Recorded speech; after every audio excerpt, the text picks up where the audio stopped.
कि देना नहीं, परमार से डरने वाले नहीं, पाक राख में तुझको बना डाल, निगाहें उठा कर के देखा सही।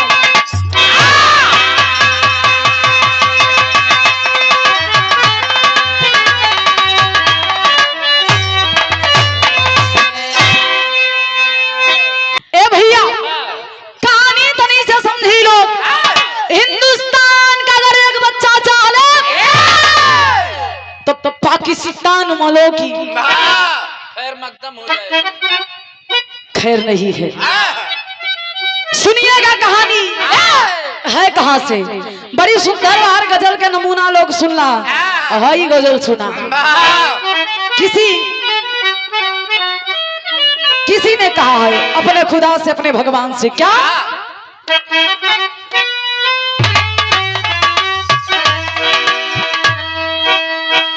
अरे खिदमताब, अरे खिदमताब कब्र से निकली, अरे खिदमताब कब्र से निकली या मेरे वो रसूल अल्लाह। खिदमताब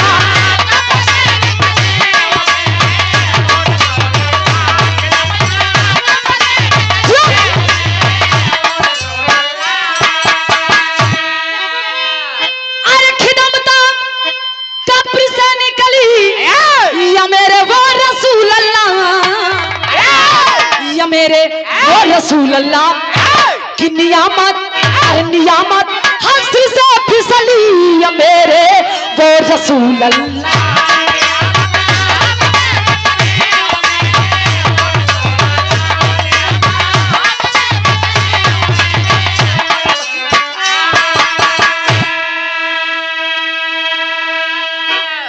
ए भैया ई त गजल है, लेकिन भाव में तो ये सुना अर्जुन भैया, जवानी हूं ना जन देश के काम आ जाए। जवानी तो लोग सबके अवत है, लेकिन जे जवानी अमला पे कुछ ऐसा कर गुजर जाए कि दुनिया याद करे। कैसे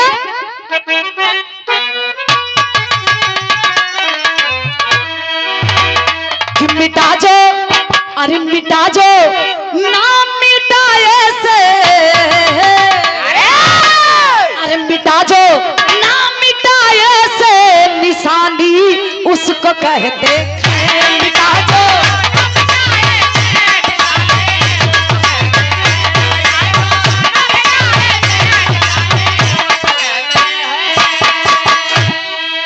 अरे मिटा जो नाम मिटाए से है निशानी उसको कहते हैं, निशानी उसको कहते हैं कि वतन के, अरे वतन के काम जो ये जवानी उसको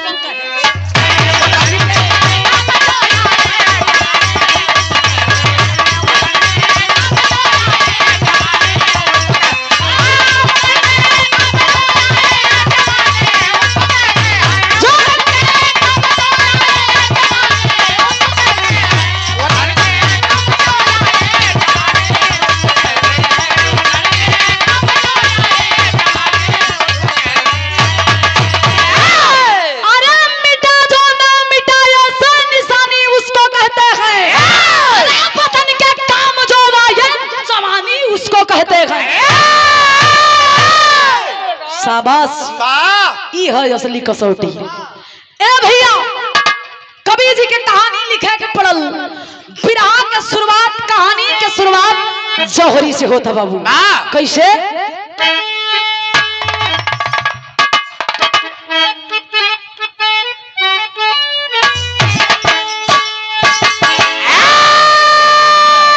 देखा हमारा पूर्वजन के इतिहासी है, स्वर्गीय बुल्लू गुरुजी के अंदाज, स्वर्गीय रामदेव गुरुजी के अंदाज। जब बुल्लू गुरुजी रामदेव गुरुजी से बिरहा हो, यहाँ के पारखी लोग समझत हुई, हाँ जब देख ले हुई जमाना से जे हुई, बुल्लू गुरुजी खड़ा हो कहा है रामदेव, बड़ा चिल्लात रहा हो मर्दवा, देखा धीरे ही से छुआवत बनी, अब हवाई बड़ा तेज। बुल्लू गुरुजी धीरे छोटा ही कर रहे, धीरे से तनी से कहे कैसे जिया कहा उत्तर प्रदेश के अंदर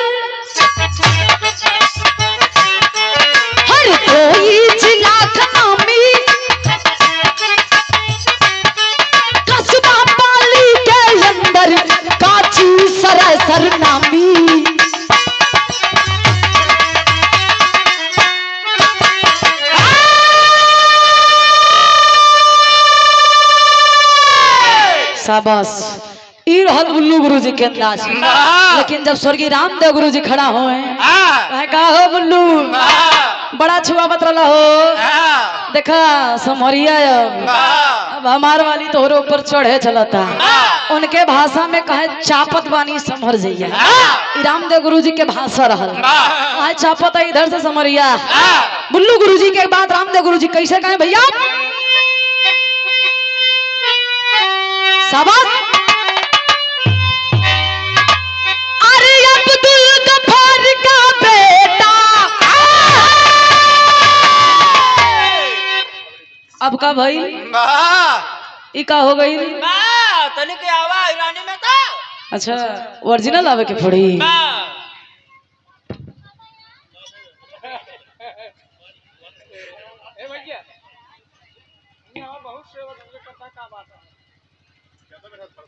बा आप लागत भाई गोबर फेंके जाता हूँ तोरे कपारे पे फेंक दे मूर्ख इंसान। बा तो के समझ ना होती पगड़ी के कीमत। बा ये हीरे के पगड़ी है। बा अहिरे खो हाँ हो बा इनका कहा था गुठना बुद्धि होते भाई जइया लपेटा में पड़वा बाबू ना बा वो दिन समझ में आई संभरल रहिया। गाँव कैसे भैया बैठा हो जाए भैया हाथ जोड़ के निवेदन बा बिरहा धुन तराना सुनाई होते करेजा से होते तो हर जल्दी बा। ड्राइवर कहूँ जल्दी नहीं रहते हैं वो अस्थाई में रहते हैं। गड्डू ड्राइवर साहब ये आपके द्वारा 100 रुपया के आशीर्वाद बहुत बहुत प्रणाम। हाँ भाई अब्दुल गफ्फार का बेटा फौज में आया जबलपुर ड्यूटी निगराया दिन की छुट्टी में आया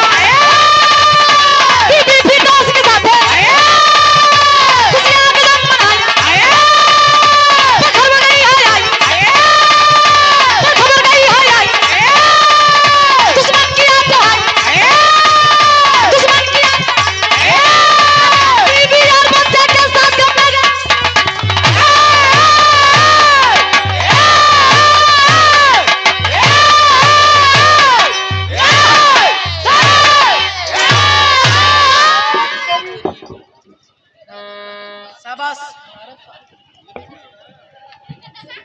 पारे बहादुर ना ना ना बस करा कल से हेरे के बड़ी दूसर हाथ जोड़ के निवेदन बस संभर के रही है लोग।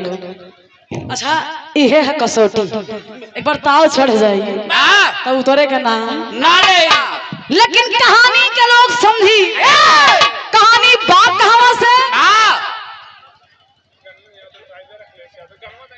गन्नू यादव ड्राइवर साहब पुनः आपके द्वारा 100 रुपया के आशीर्वाद बहुत बहुत प्राम आशीर्वाद की प्रतीक्षा बा। अच्छा ड्राइवर साहब ये सब थामे और कहा जोताइए नहीं के भई बा कमाइए नहीं के भई बा बाकी लागत बा क्यों के जेबा अरे पागल खेते के जोताई हम कहानी तनी से समझी कहानी तनी से लोग समझी।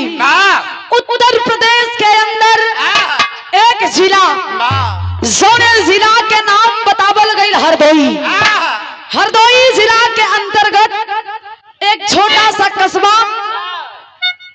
जोने कस्बा के नाम पाली बतावल गई। वही कस्बा में रहे वाला एक मुसलमान की फैमिली मुखिया का नाम बताया जाता है अब्दुल गफ्फार। अब्दुल गफ्फार के बेटवा के नाम आबिद गफ्फार। आबिद बड़ा होशियार बचपन से बाबू ललकबा कि पढ़ लिख के एक दिन फौजी जवान बनवे। बाबूजी से कहा तो उनकी अब्बा मेरी इच्छा है मैं फौजी जवान बनना चाहता हूँ देश की सेवा करना चाहता हूँ।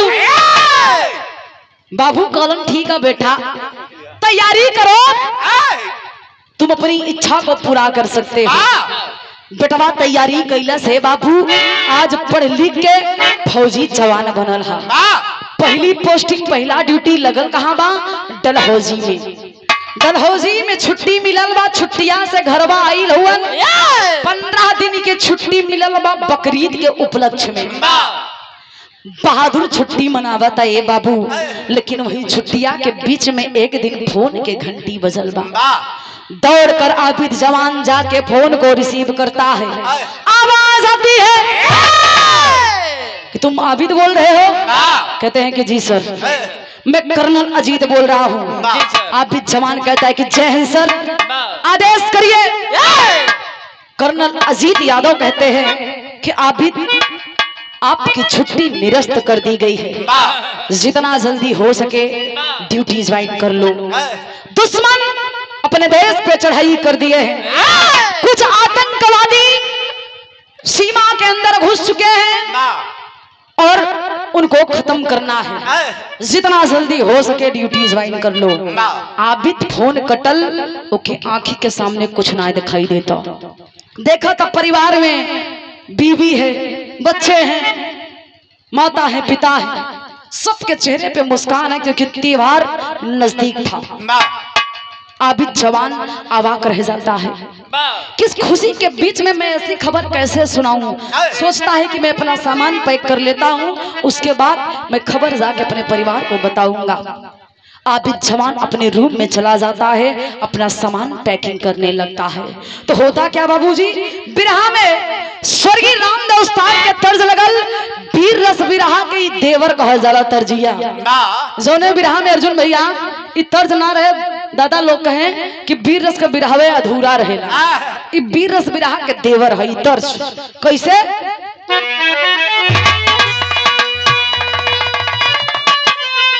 जी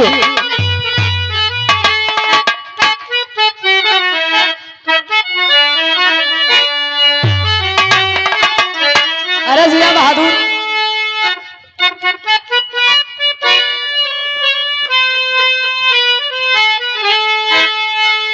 कितिया परदेसिया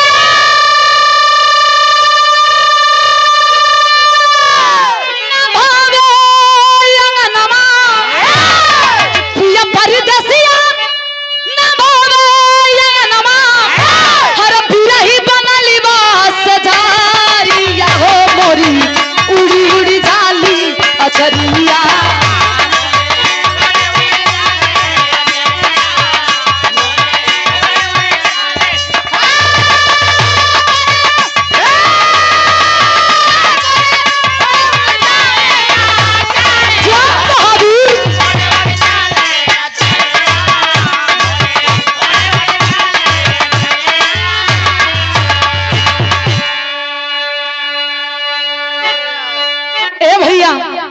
लेकिन गौर करिएगा, आज आबिद जवान सामान पैकिंग कर रहा है, दिमाग में कहीं बात चल रही है क्या?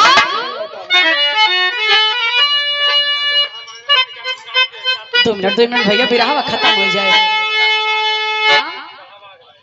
गन्नू ड्राइवर साहब गढ़ा भाग रहे के ऐतिहासिक धरती से। हाँ तो और गाना हम गाते संजय दोषी की गाना के फरमाइश बा हो जाए। 101 रुपया के आशीर्वाद, बहुत बहुत धन्यवाद। उपस्थित जनता जनार्दन के स्वर में पहले प्राप्त आशीर्वाद के कामना बा। कैसे?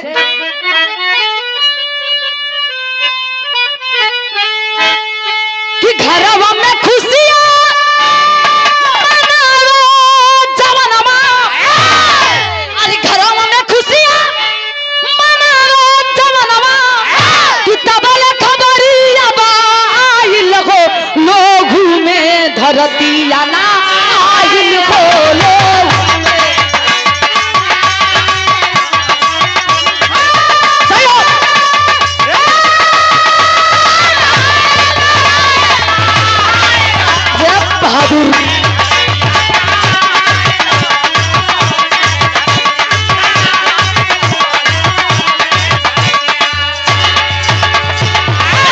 आबिद जवान कहता है क्या? सही हो?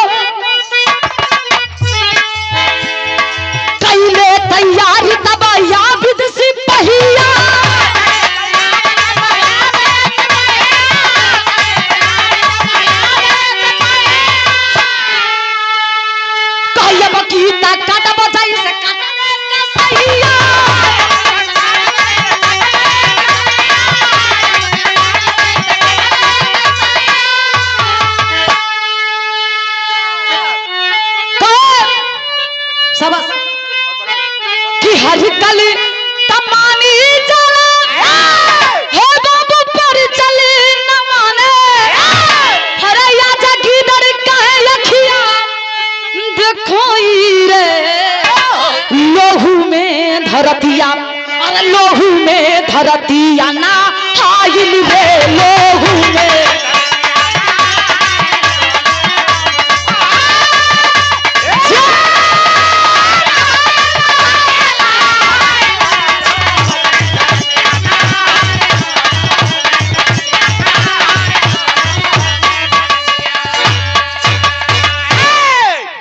ए बाबू आबिद जवान मन में प्रतिज्ञा कर लेता है कि जा तो रहा हूं, सर पे कफन बांध के जा रहा हूं, इन कमीनों का बार बार हमारे देश में घुसना अब मुझे बर्दाश्त नहीं है। आ तो गए हैं सालों, लेकिन जाने नहीं दूंगा।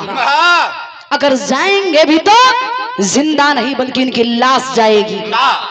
कसम खा के बहादुर जैसे इस सामान को पैक किया, बारी वो बीबी फिरदौस, जिसका डर था उसे कहीं मेरी बीबी दुख में ना आ जाए मेरी बात को सुनकर, लेकिन बारी वो शेरनी।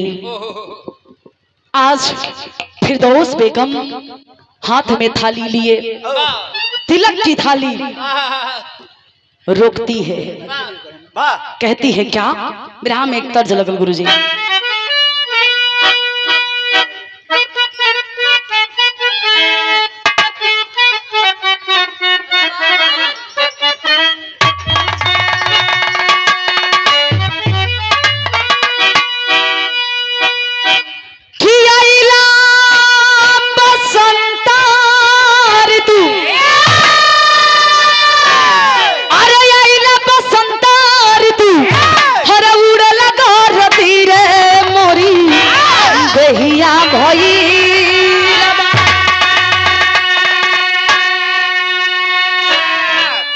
बाबू मोरी दहिया भोगिल बाप और पियारा हाजती रे मोरी दहिया भोगिल।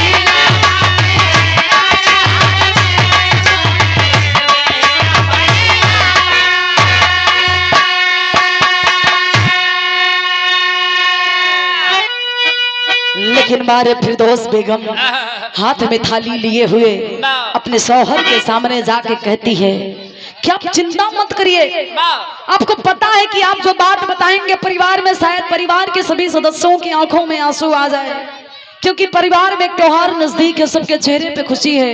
उस खुशी के बीच में अगर आप चले जाएंगे तो लोगों को दुख होगा।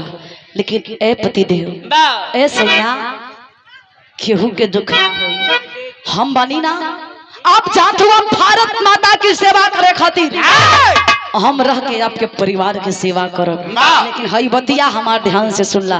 वाह, पत्नी हो तो ऐसी हो। वो फिरदौस बेगम कहती है बड़ी ऊंची बात। क्या कहती है?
कि बाबूजी के भाई, आप उनके सुपुत्र हैं, हमारे बड़े सम्मानित बड़े भैया गार्जियन स्वरूप श्री महेंद्र यादव। आपके द्वारा शानदार ये 500 रुपए दे के हौसला बढ़ाया गया। भैया के बहुत बहुत प्रणाम, आशीर्वाद के प्रतीक्षा बा। देखो भैया नहीं ना भौजी नहीं आवत है, कहाँ गइलन सब? बहुत बहुत धन्यवाद बा। कम से कम आप ये अकेले जनवात हो, परिवार के कभी विराह सुनत बा। ए बाबू, अच्छा हमारे विराह सुनला, यही में हमके बड़ी खुशी मिली। आज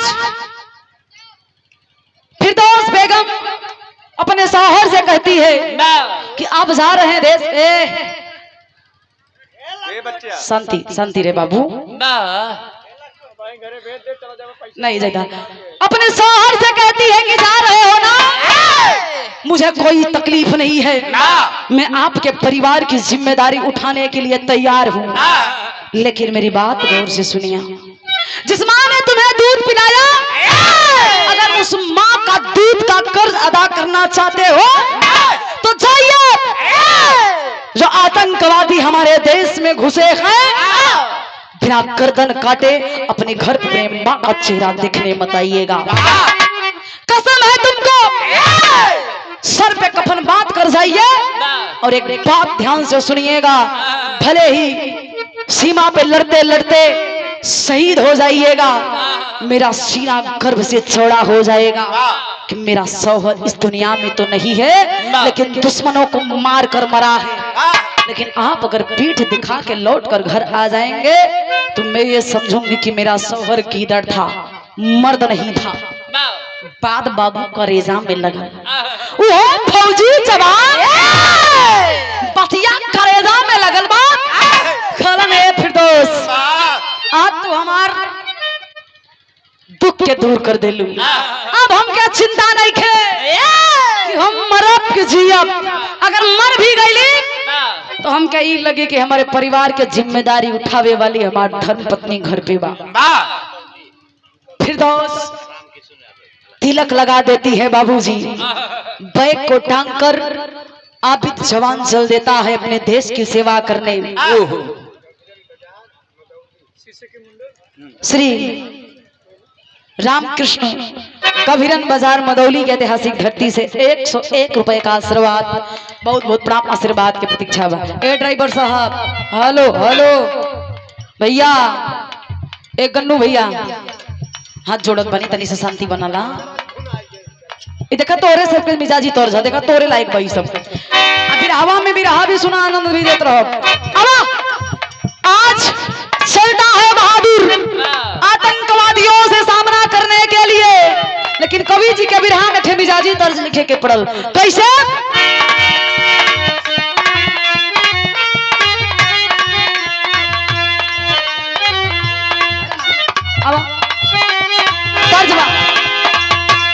शीशे की मुंडेर वाली, शीशे की मुंडेर वाली दो तल्ला मकान है,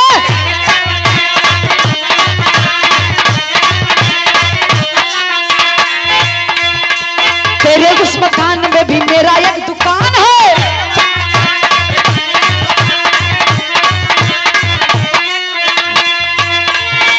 शीशे की मुंडेर वाली दो तल्ला मकान है, तेरे उस मकान में भी मेरा एक दुकान है। मौका मिले तो,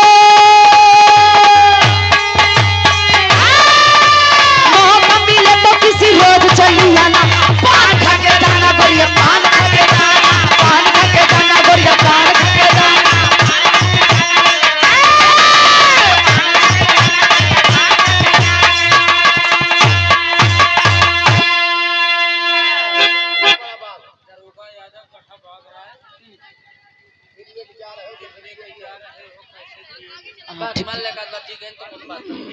धर्म के गार्जियन श्री दरोगा यादव गढ़ा भाग राय के ऐतिहासिक धरती से दिल लेके जा रहे हो, कैसे जिएंगे हम? हाँ भैया, शानदार 151 रुपया के आशीर्वाद इनकर फरमाइश बा।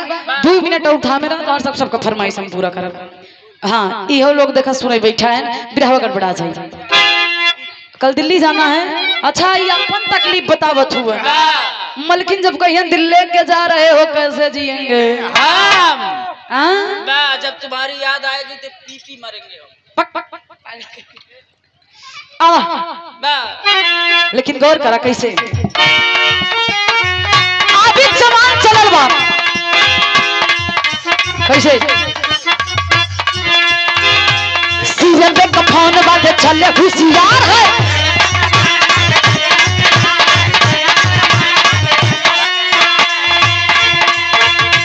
कर्नल अजीत आने चल के होशियार है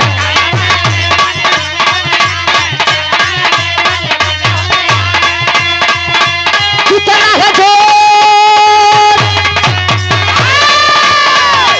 कितना है जोर हिंदुस्तानी में दिखाना आग में मिलाना उसे आग में मिलाना है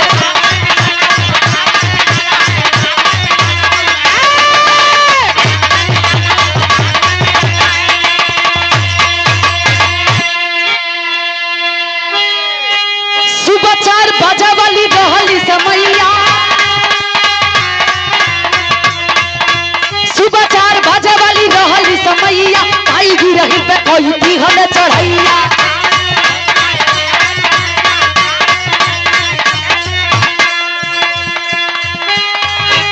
इनकलाब वाला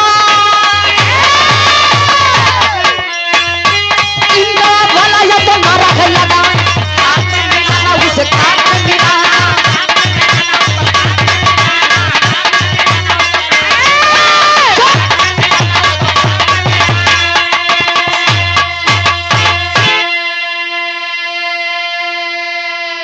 हे भैया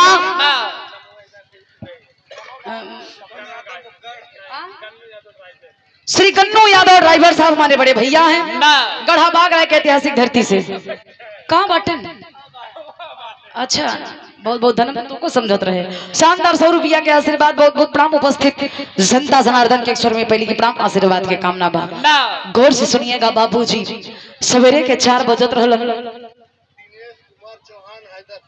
सम्मानित गार्जियन हमारे अभिभावक श्री दिनेश कुमार चौहान हैदरपुर की ऐतिहासिक पावन सरजमी से आपके द्वारा शानदार 101 रुपए का आशीर्वाद गार्जियन के बहुत बहुत प्रणाम उपस्थित जनता जनार्दन के अक्षर में पहले ही प्रणाम आपका आशीर्वाद के कामना। अच्छा बिचुआ में यूं सब जरूरत रहता एनर्जी मिलत है ए भैया तनी गौर से समझिया जवान चलल हुआ सर पे कफन बांध के उस बटालियन का जो कर्नल था नाम बताया जाता है अजीत यादव।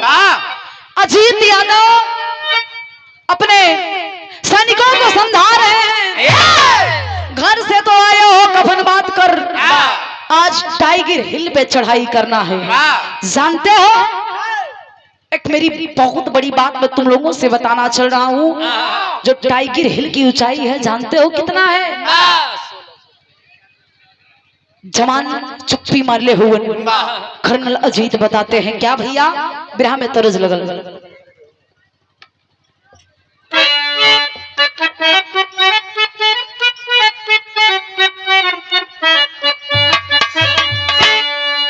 बड़ी पुरान तर्ज माई बहन के तरज कैसे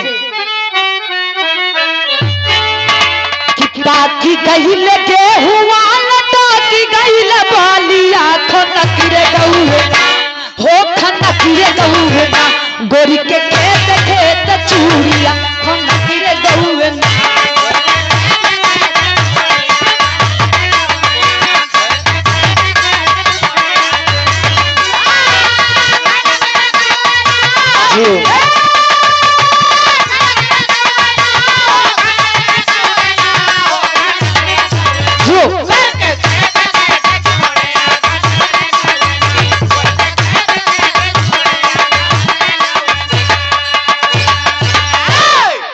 ए बाबू लेकिन कर्नल अजीत यादव जी बता रहे हैं कि टाइगर हिल की ऊंचाई कितनी है कैसे भैया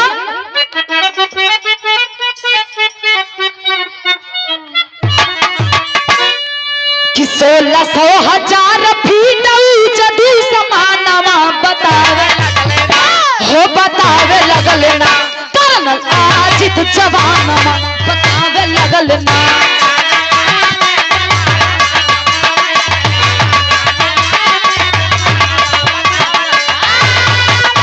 जियो बहादुर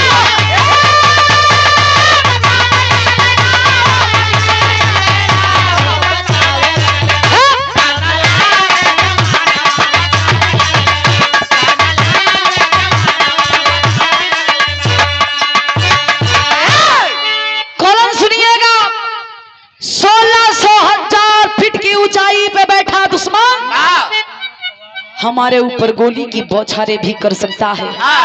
अपने आप को बचाना है, दुश्मनों को मारना है। कैसे करोगे ये तुम लोग सोचिए। गन्नू यादव ड्राइवर आपके द्वारा ये हजारों हजार रुपए का आशीर्वाद गढ़ा बाग रहे के ऐतिहासिक धरती से। भैया तुम्हारा फरमाइश हम जाना था, बहुत बहुत प्राम आशीर्वाद की प्रतीक्षा है।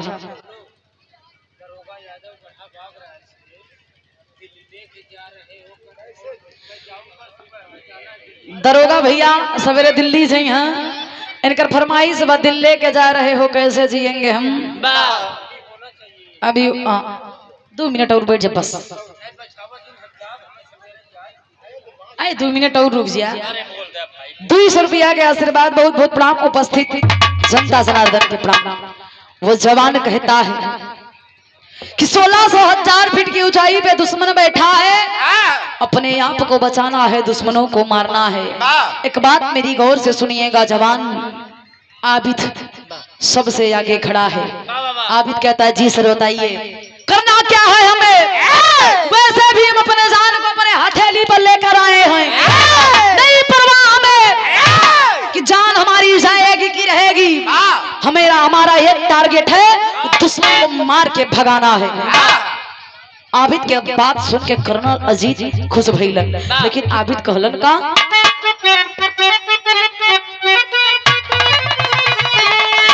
कि कहला अबीद कदम हर पीछे ना हटाना, हर ताई की रहिल पे आज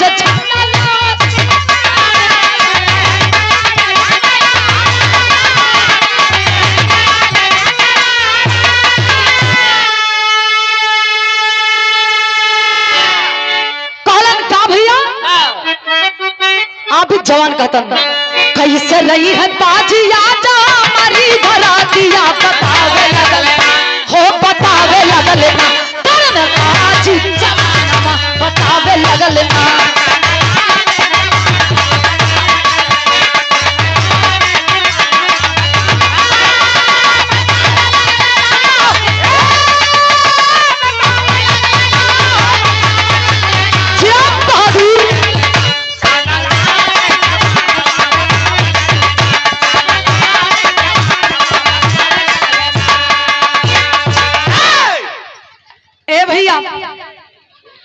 आज कर्नल अजीत बताओ छुमन कि अपने आप को बचाना है, दुश्मनों के ऊपर गोली बरसाना है। 1600 फीट की ऊंचाई पे दुश्मन बैठा है, गोली की बौछार दोनों तरफ से चल रही है। लेकिन एक घटना घटता बाबू, कैसे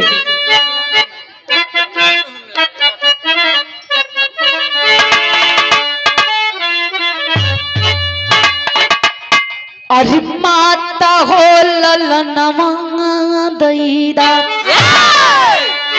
अरे माता हो ललनवा दैदा,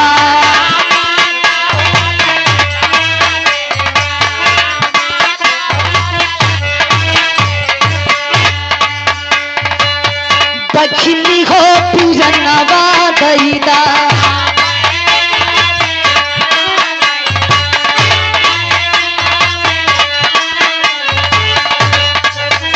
कहलन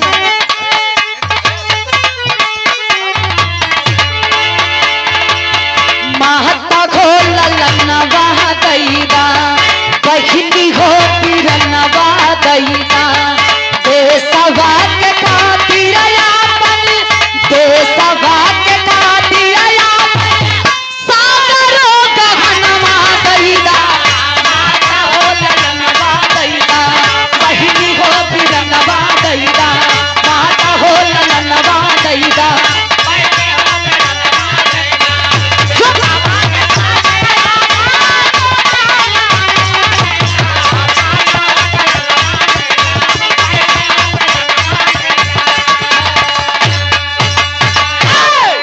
तर्ज रहा, लेकिन भाव पे सुनिया आज भी करत का हुआ कैसे।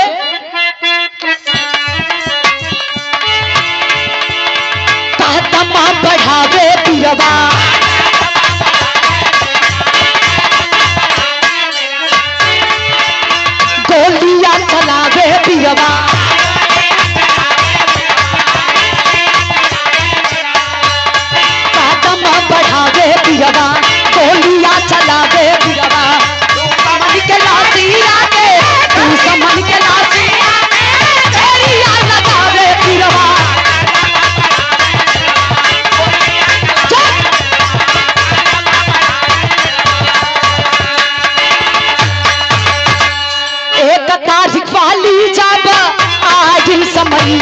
भैया।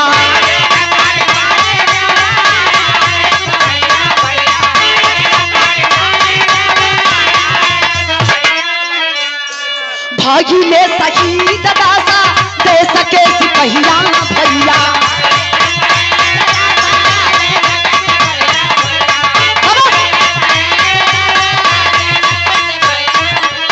मोहरचा संभाले पिरवा आग पार साबे पिरवा।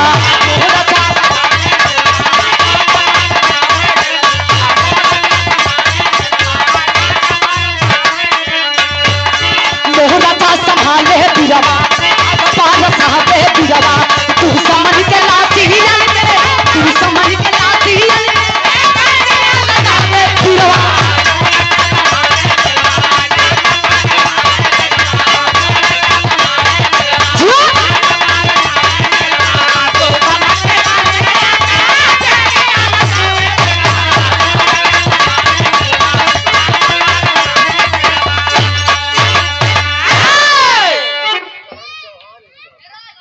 इसी ऐतिहासिक धरती से हमारे गार्जियन इस भाव को समझते हुए श्री करण चौहान आपके द्वारा सम्मान किया गया शानदार 501 रुपए का आशीर्वाद।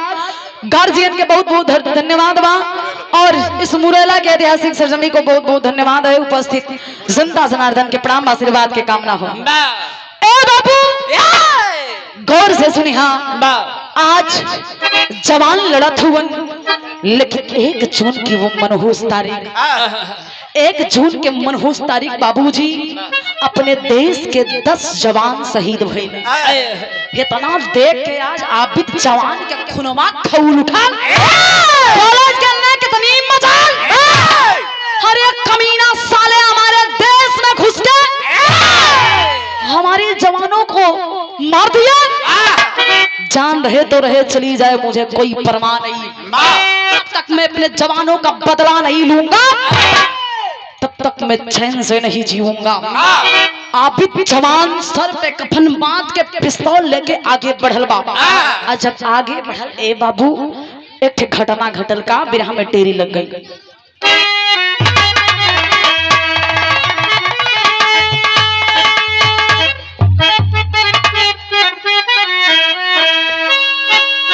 अरे जया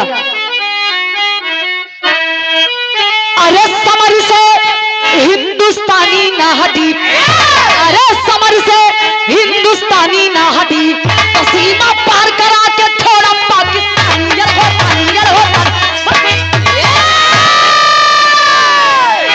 सीमा पार करा के छोड़ा पाकिस्तानी समर से हिंदुस्तानी ना हटी।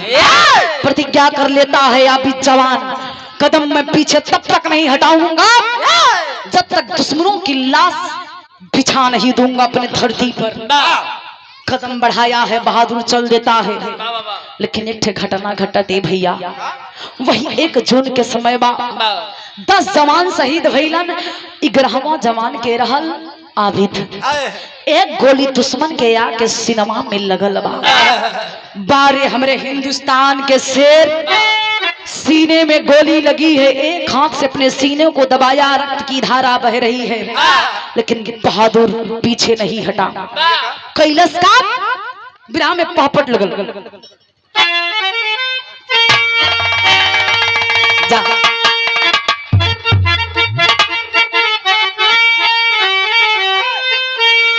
अरे ये कचून के आइल जब समैया शेर दहाड़ा है। अरे ये कचून के आइल जब समैया शेर दहाड़ा है। पसीने ऊपर याबित गोली खाया शेर दहाड़ा है।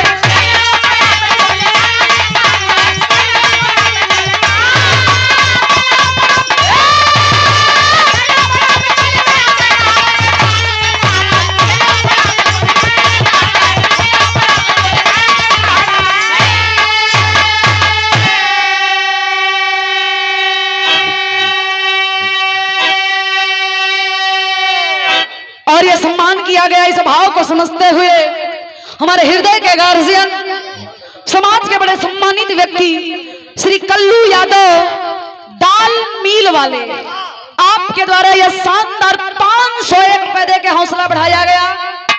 गार्जियन के बहुत बहुत प्रणाम उपस्थित जनता जनार्दन के स्वर में पहले की प्रणाम आशीर्वाद की कामना रही।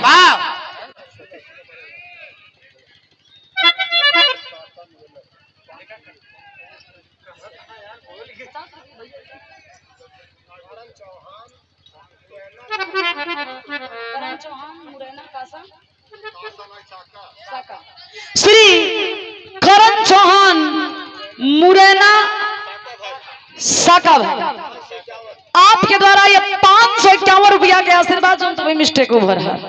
बहुत बहुत प्रणाम आशीर्वाद की प्रतीक्षा में उपस्थित जनता जनार्दन के स्वर में पहले की प्रणाम आशीर्वाद की कामना हो।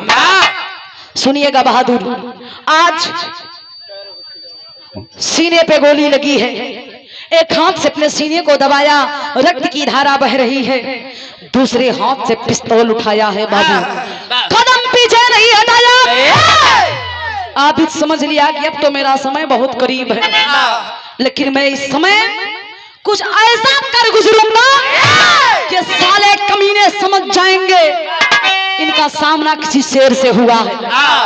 ए बाबू, आबिद जवान पिस्तौल उठौले बा आ गोली चला देलस।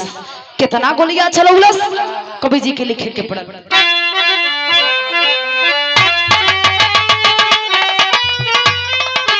जी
ए भैया, कहानी मात्र 2 मिनट बिरहा बचल, बस आखिरी भाव चलत बा।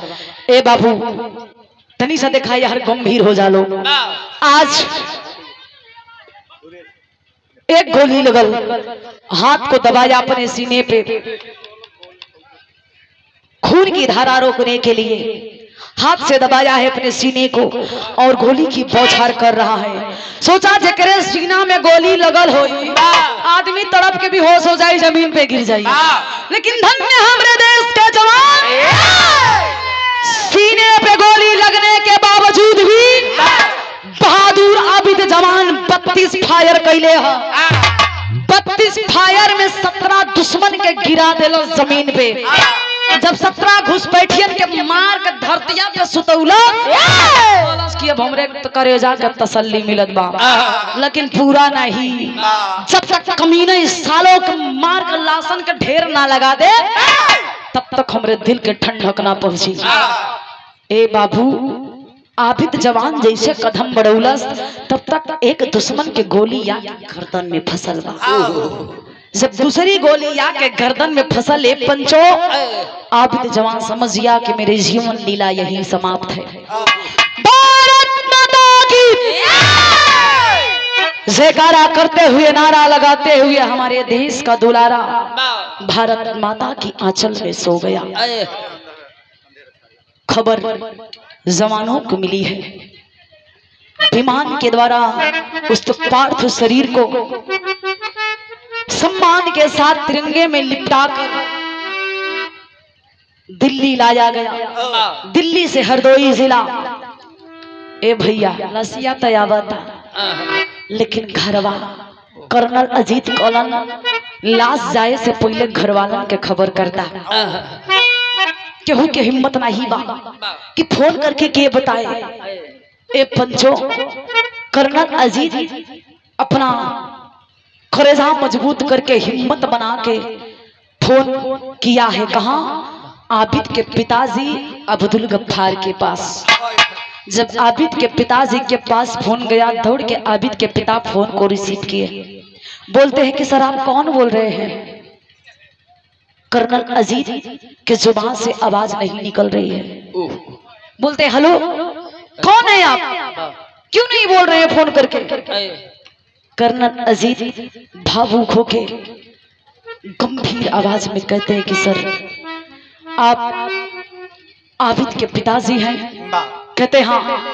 अच्छा बाप के करेजा बा तड़पे लगल। कलन ए बेटा हमार बेटा ठीक बा ना? हमार आबिद का हम बात नहीं कैले बा, कई दिन हो गई। अच्छा फोनमा के दे दा बतिया ले। कर्नल अजीत कहते हैं कि पिताजी रुकिए मेरी बात को सुनिए।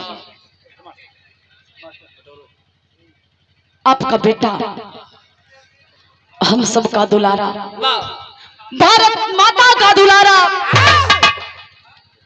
सदा सदा के लिए आज भारत माता के गोद में सो गया। ए भैया इतनी बतिया सुनते ही, कर्नल अजीत के बतिया सुनते ही फिरदौस अंगनैया में बैठल बा। आबिद के पिताजी के हथवा से फनवा नीचे गिर गई। वो देख रही है, अवाक है, जुबान से आवाज नहीं आ रही है, आंखों से आंसू भी नहीं बह रहा है। दौड़ के जाती है फिरदौस बेगम, कहती है कि पिताजी किसका फोन था, क्यों फोन गिर गया, क्या हुआ, आप कुछ बोल क्यों नहीं रहे हैं? ए बाबू पकड़ के हथवा आबिद के पिता रोए लगलन। ए बेटी, ए बेटी तोर सोहरी दुनिया में ना रहा, हमार करेजा के टुकड़ा जेके हम पाल पोस खेतना बढ़ गईली, सोचली कि हमार बुढ़ाई के लाठी बनी, हमार बेटा ये दुनिया से चल गई रे।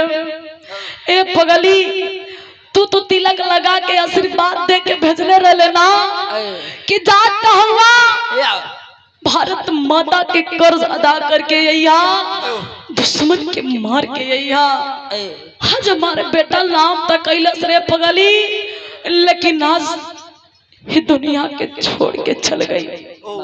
फिरदौस बेगम अंगनैया में गिर के बेहोश हो गई। हे भैया जमन माई 9 महीना कुखिया में रख के पललस, अथा पीड़ा सोलस, अपने अखिया के तारा बना के रखलस, खुद ना खाइल अपन बेटवा के खियौलस।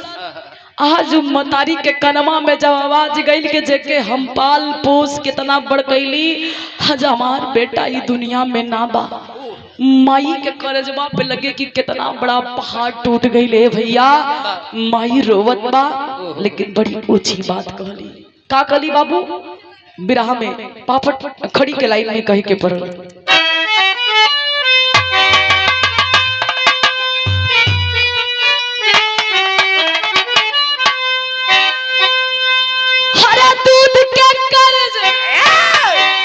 जब दुआरे पे पार्थ शरीर आइल हा, लोगन के जमावड़ा भइल हा, लोग इकट्ठा भइल हुआ, सबके मुख पे एक ही आवाज बा, हमार देश के, हमरे प्रदेश के, हमरे गांव के हीरा रहल, कम उम्र में बड़ियार नाम कैलस है बाबू, लेकिन बड़ा गलत भई। अल्लाह इंसाफ ना कैलन, आबिद के दुनिया से अलविदा करवा देलन। लेकिन माई जब पार्थ शरीर आइल हा, माई ऊप शरीरिया पुबलसिया पे गिर के रोवत बा, खलस है बेटा, है हमार लाल, दूधवा पिया के तोके सिचली हो लाल, ये दिन दिखौला हमके ना भरोसा रहल, कैसन दिन दिखौले हुआ रे बेटा, लेकिन गर्भ बा तोहरा पे, कैसन गर्भ बा, माई रो की बड़ी ऊंची लाइट कलस भैया। हरा दूध के कर्ज माई के हरा चुका वाला सरवा, हरा दूध के कर्ज माई के तू चुका वाला सरवा, हिंदुस्तानी वाला फर्ज तो निभौला सरवा।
ए बाबू, बाबू जाके लसिया पे गिर के काथ हुआ रे बेटा, लोग एक बेटवा के जन्म देलन घरे में, जब बेटा होला लोग सोचलन कि हमारे अर्थी के कंधा देवे वाला आ गई, लेकिन हई बुढ़ाई में हमारे लाठी के सहारा बने के बावजूद हमरा के कंधा ना दे के खुद ही कंधा ले लेता हुआ। ए बेटा ई का दिन देखावत हुआ, लोग समझावत हुआ, सब तो रोते बा ए भैया, वो आबिद के बेटवा जन छोटा ही भर के बा, फिरदौस बेगम गोदिया में लेके रोवता कि भगवान हमरे, अल्लाह हमरे जुबान पे कवन बात लौलन कि जा समय जवन बात कहली आज हमरे आँखी के सामने दिखा बा। ए बाबू लाश पे गिर के बेहोश भइल बा, लेकिन जब पानी के छींटा पड़ल उठल बा ता पर वही बेटवा, सोचिएगा बाबूजी, वही छोटा सा बेटा गोद में लेके हुई लसिया पे लेटा देलस, लसिया पे लेटा के आबिद के हथवा निकलस, और वही छोट भर के लड़का के हथवा हथेलिया पे रख के एक वादा कैलस, का भैया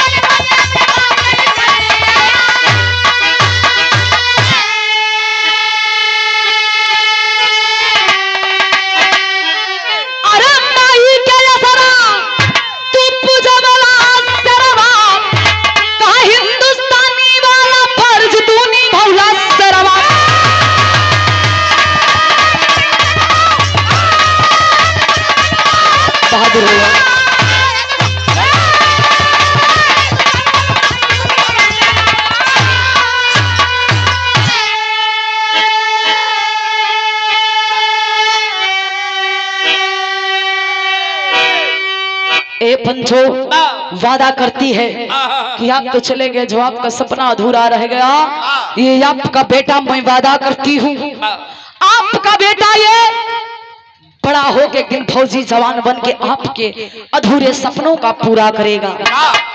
प्रमाण मिलता है। बाबूजी हरदोई जिला में जाएंगे, उस परिवार में जो आबिद का छोटा भाई था जवान बन के देश की सेवा कर रहा है, जो बेटा उस समय छोटा था, भाई सेवा कर रहा है, अभी बेटा की पढ़ाई हो रही है, छोटा है अभी पढ़ रहा है, सरकार पूरी पढ़ाई की जिम्मेदारी उठा रही है, उसका भी ख्वाब है एक दिन फौजी जवान बनने का।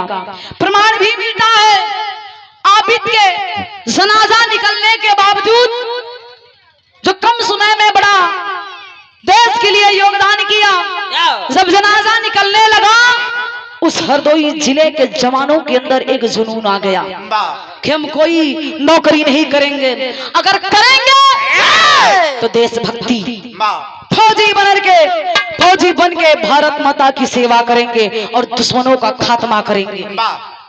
आज भी आप जाएंगे हरदोई जिला में 90 से 95% जवान फौजी हैं। ए बाबू, यही से मेरे विरहा के आखिरी बार मंच के माध्यम से आबिद के सच्ची श्रद्धा सुमन अर्पित करते हुए विरहा के माध्यम से आखिरी और अंतिम में कहे के पड़ल।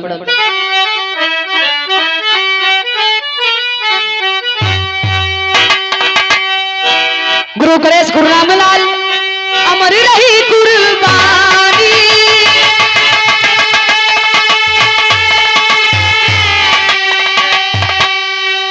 अरे स्वर्ग बसे चंद्रिका कभी कहे नयन से पानी हो।